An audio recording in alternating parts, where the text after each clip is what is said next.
আসসালামু আলাইকুম ওয়া রাহমাতুল্লাহি ওয়া বারাকাতুহু। আলহামদুলিল্লাহ ওয়াসসালাতু ওয়াসসালামু আলা সাইয়্যিদিল আমবিয়াই ওয়াল মুরসালিন ওয়া খাতামুন নবিয়্যিন মুহাম্মাদিন মুস্তাফা সাল্লাল্লাহু আলাইহি সাল্লাম।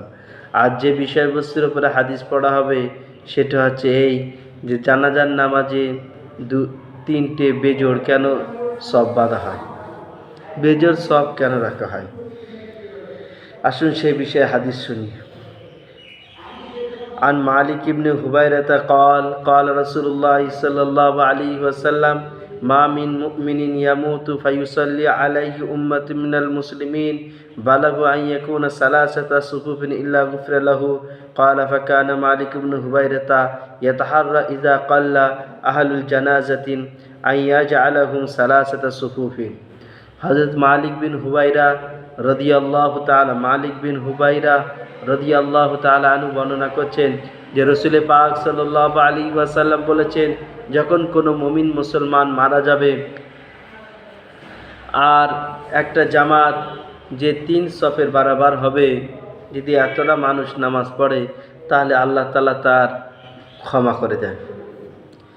এই কারণেই মালিক বিন হুবাইরা যখন জানাজার নামাজে মানুষ কম হতো তখন তাদেরকে 3টে সফে ভাগ করে নিত। তো এই হাদিসের দ্বারা বোঝা গেল যে জানাজার নামাজে সবসময় বেজোড় সফের দিকে এক খেয়াল রাখা আর সেটাকে 3টে করে নেওয়া। কমসে কম মানুষ যদি কম হয় তাও 3টে সফ করে নেওয়া, মানুষ বেশি হলেই যত বেজোড় সফ করা যায়। তাহলে মাগফিরাতের ওয়াদা আল্লাহ এবং আল্লাহ রসুল করেছেন। আল্লাহ তাআলা আমাদের সকলকে এই বিষয়ে সচেতন হওয়ার তৌফিক দান করুন। আর জানাজার যে সমস্ত দোয়াগুলো পড়া হয় সেগুলোও মুখস্থ করার তৌফিক দান করুন।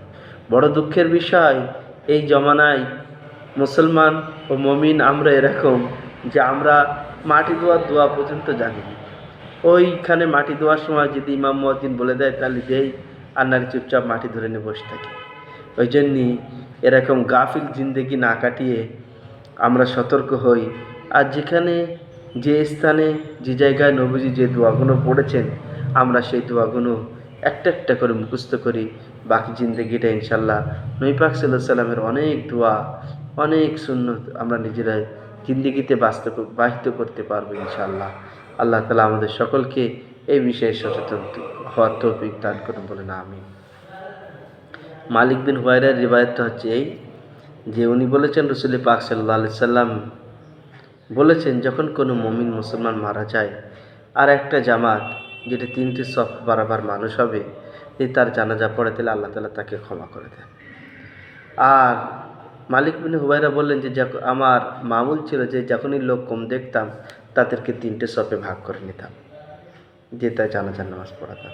আল্লাহ তাআলা এই বিষয়ে সমস্ত ইমাম হুজুরদের তৌফিক দান করুন, সচেতন হওয়ার বলুন আমিন।